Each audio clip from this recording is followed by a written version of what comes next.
बाबा साहब डॉक्टर भीमराव अंबेडकर जी ने जो संविधान लिखा, उस संविधान की धारा 327 क्या कहती है?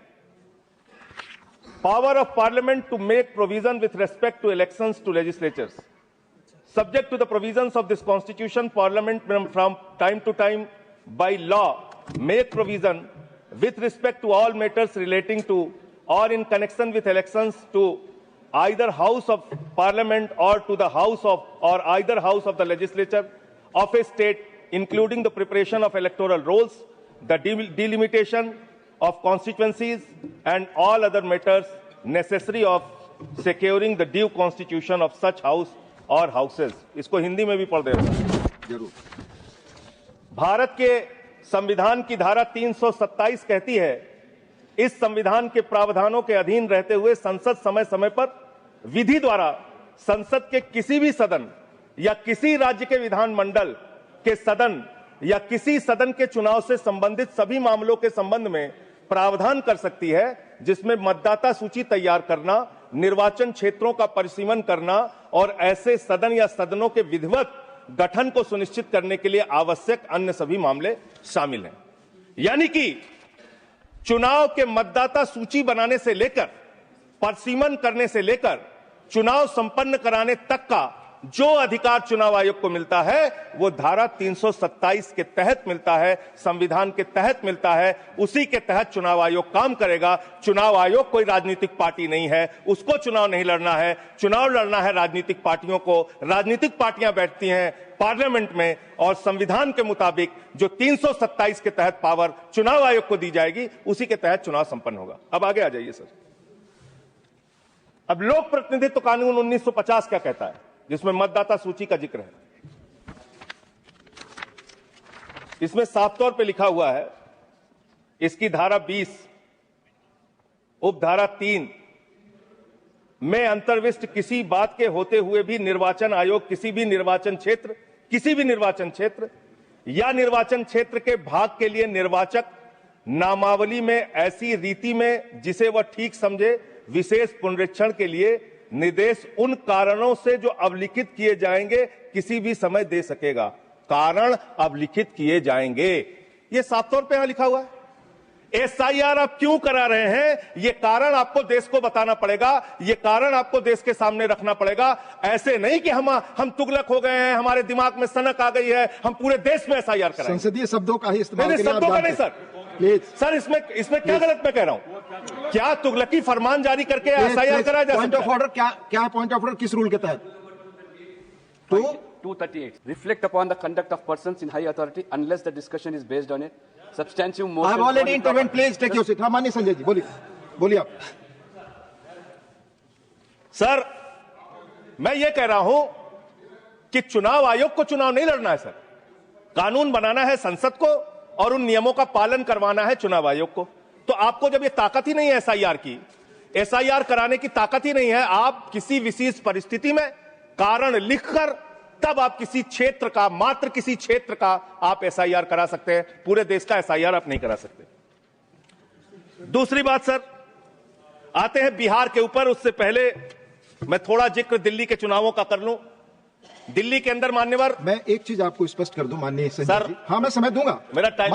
माननीय चेयरमैन ने यह बहस शुरू होने के समय ही 3 चीजें बहुत स्पष्ट की थी। उसमें एक ये भी बताया था कि honourable members, I would like to remind you that matters concerning a special intensive revision of electoral laws in various states are presently sub judice and under education of the Supreme Court of India. In this context, your attention is invited to Rule 238(1) of the Rules of Procedure and Conduct of Business in the Council of States, which states that a member while speaking shall not refer to any matter of fact on which a judicial decision is pending.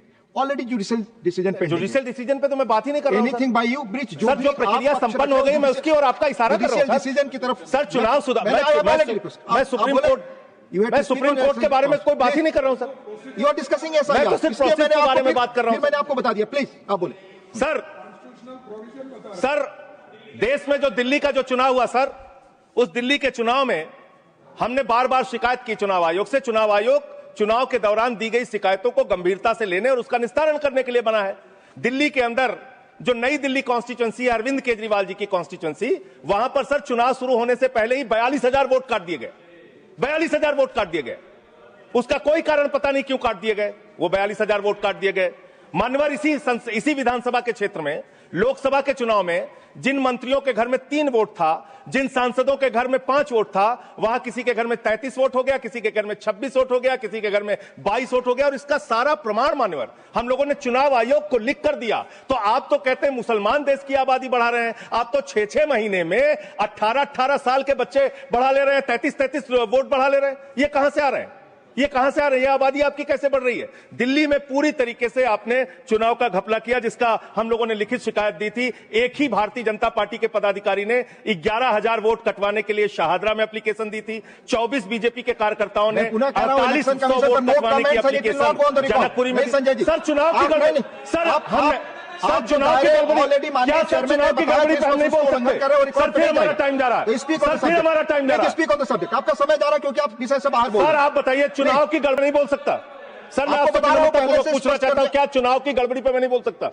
चुनाव में हो रही गड़बड़ियों पे नहीं बोल सकता? Election reforms के पक्ष और विपक्ष में हम इलेक्शन रिफॉर्म्स कैसे होगा जब गड़बड़ियां नहीं बताएंगे? सर उन चीजों के बारे में जब गड़बड़ियां बताएंगे तो रिफॉर्म्स कैसे होगा? संसद में उठा चुके हैं जिन चीजों सर मैं आपसे हाथ जोड़कर पूछना चाहता हूं, एक सेकंड सर, मैं आपसे विनम्रता पूर्वक पूछना चाहता हूं, चुनाव की गड़बड़ियों के बारे में अगर सदन को आपको नहीं बताऊंगा सर, तो उसका रिफॉर्म्स कैसे होगा? तो दिल्ली में अगर एक गड़बड़ी हुई है, जरूर आप बोले, आपका अधिकार है, पर स्पेसिफिक जो उदाहरण दे रहे हैं उसके बारे में पहले आप उठा चुके हैं, वो अमान्य हो चुकी है चीजें। प्लीज नहीं सर, नहीं सर, सर आपका समय जा रहा है, please come on the subject. Delhi के अंदर बड़े पैमाने पर वोट काटे गए और चुनाव में खुलेआम गड़बड़ियां की गई। अब बात करते हैं बिहार में। सर बिहार में आपने अचानक कहा पूरे राज्य का SIR होगा। SIR आपने कराया, करीब 65 लाख वोट काट दिए वहां पे। और मान्यवर मैं आपके सामने कुछ विधानसभाओं की सूची पढ़ना चाहूंगा। मोतिहारी में 54,000 वोट काट दिया, बीजेपी 13,000 वोट से जीती। गोपालगंज में 66,000 वोट काट दिया, बीजेपी 28,000 वोट से जीती। संजय जी बरौली में 46,000 वोट काट दिया, बीजेपी 12,000 वोट से जीती। अनमोल में 37,000 वोट काट दिया, बीजेपी। ये सारी चीजें सुप्रीम कोर्ट में नहीं जाएगी रिकॉर्ड पे। सर ये गड़बड़ी पे बात हो रही है। गड़बड़ी मेरा समय चला जा रहा है, सुप्रीम कोर्ट के पास है। सर मेरा टाइम जा रहा है। सर विषय पर बोलिए। सर विषय पर बोल रहा हूँ सर। विषय पर नहीं, विषय ऐसे तो फिर बात नहीं हो पाएगी सर, ऐसे बात नहीं हो पाएगी। आप हमारा टाइम खराब कर रहे हैं। विषय पर बोलिए। नहीं मेरा सारा समय चला जा रहा है सर। आप विषय पर बोलिए। जो चीज सब जुडिस है उसके बारे में honourable chairman has made it clear. Please.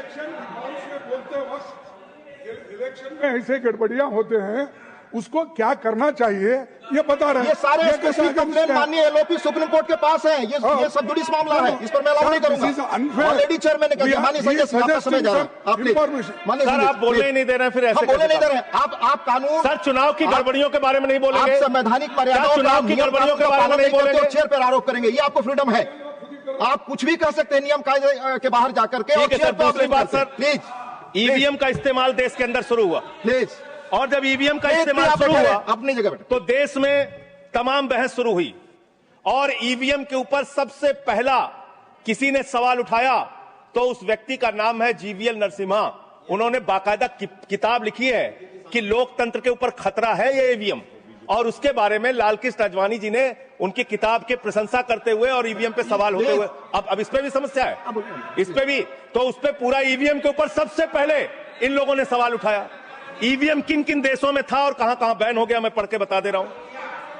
जिन जिन देशों में बैन हो गया, जर्मनी में, नीदरलैंड में, आयरलैंड में, UK में, फ्रांस में, पुर्तगाल में, इटली में, ऑस्ट्रेलिया में, नॉर्वे में, कनाडा में,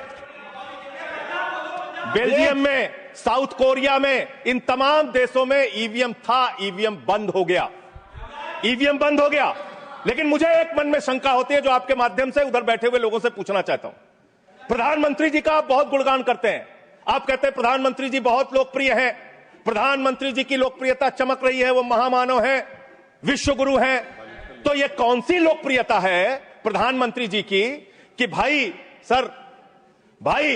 प्रधानमंत्री जी की कौन सी लोकप्रियता है कि EVM से चुनाव कराएंगे तो लोकप्रियता कायम रहेगी, बैलेट से चुनाव कराएंगे तो लोकप्रियता खत्म हो जाएगी? अरे भैया दोनों में अगर लोकप्रियता कायम है तो बैलेट से चुनाव करा लो, उसमें भी पता चल जाएगा कितने लोकप्रिय है प्रधानमंत्री जी, कितनी लोकप्रिय है भारतीय जनता पार्टी, कितने लोकप्रिय हैं आप लोग, ये आपको पता चल जाएगा। दूसरी बात मान्यवर, दूसरी बात, आपने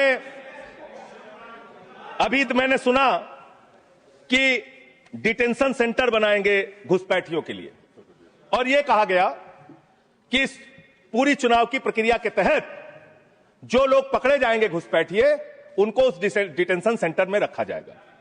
मैं आपके माध्यम से इस सरकार से पूछना चाहता हूं, 11 साल से इस देश में ट्रंप की सरकार तो है नहीं, न बराक ओबामा की सरकार है, न बाइडेन की सरकार है। यहां पर प्रधानमंत्री नरेंद्र मोदी जी हैं और गृह मंत्री अमित शाह जी हैं। आपने 11 साल में कितने घुसपैठिए हिंदुस्तान से भगाए, इसके बारे में आंकड़ा दीजिए सदन को आप जानकारी दीजिए। आप बिहार जाते हैं, वहां घुसपैठिया झारखंड जाते हैं, वहां घुसपैठिया दिल्ली आते हैं, वहां घुसपैठे हैं हरियाणा जाते हैं, वहां घुसपैठिया महाराष्ट्र जाते हैं, वहां घुसपैठिए हैं आसाम जाते हैं, वहां घुसपैठिया पकड़ नहीं पाते। यह कौन सा घुसपैठिया है?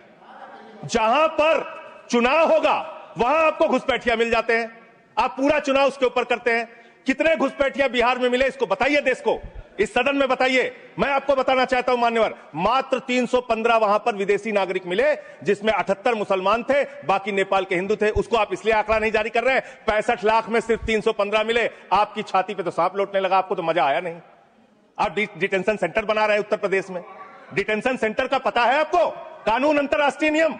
आपको स्कूल बनाने के लिए पैसा नहीं है, आपको अस्पताल बनाने के लिए पैसा नहीं है, मिड डे मील में आप बच्चों को नमक रोटी खिला रहे हैं, नौजवानों को रोजगार देने के लिए आपके पैसा नहीं है, खाद की बोरी देने के लिए पैसा नहीं है। आप कह रहे हैं आप अपनी पूरा करने के लिए डिटेंशन सेंटर बनाएंगे, जहां पे घुसपैठियों को रखेंगे, उनको फ्री बिजली, फ्री पानी, फ्री एजुकेशन, रहने का घर, सड़क, सब आप अपने पैसे से देंगे, देश की जनता के पैसे से देंगे। इसलिए मैं आपके माध्यम से सरकार को चेतावनी देना चाहता हूं, अगर कोई बांग्लादेशी मिले, कोई पाकिस्तानी मिले, कोई अफगानिस्तानी मिले, तो उसको उसके देश वापस भेज देना।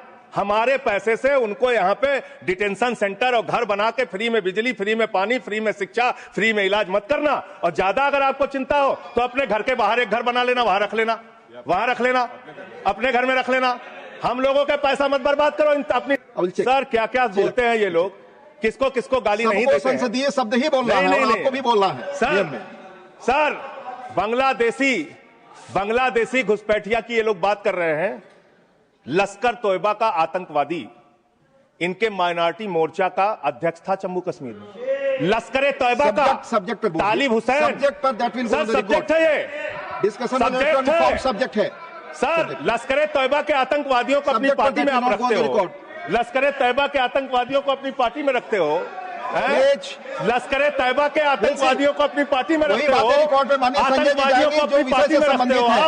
आप यहाँ पे खाली देश का माहौल बिगाड़ना चाहते हो। मान्यवर, अभी उत्तर प्रदेश में चल रहा है SIR। उत्तर प्रदेश में अभी हमारी मीटिंग हुई वहां के मुख्य निर्वाचन अधिकारी से, वो कह रहे हैं 18% वोट काटे जाएंगे, करीब करीब 3 करोड़ वोट हमारे प्रदेश में काटे जाएंगे। और कैसे काटे जा रहे हैं? प्लीज संजय जी आप इधर बोलिए, चेयर की तरफ। संजय जी आप चाहते हैं, आप आपस में बहस कराइए, सर उनको खड़ा कीजिए, सर उनको खड़ा कीजिए, बहस कराइए। आप बोले कोई चीज जानते। हमारी मीटिंग हुई सर, हमारी पार्टी के प्रतिनिधि गए, वहां कहा गया 18% वोट काटे जाएंगे। क्या इस सदन की चिंता नहीं होनी चाहिए?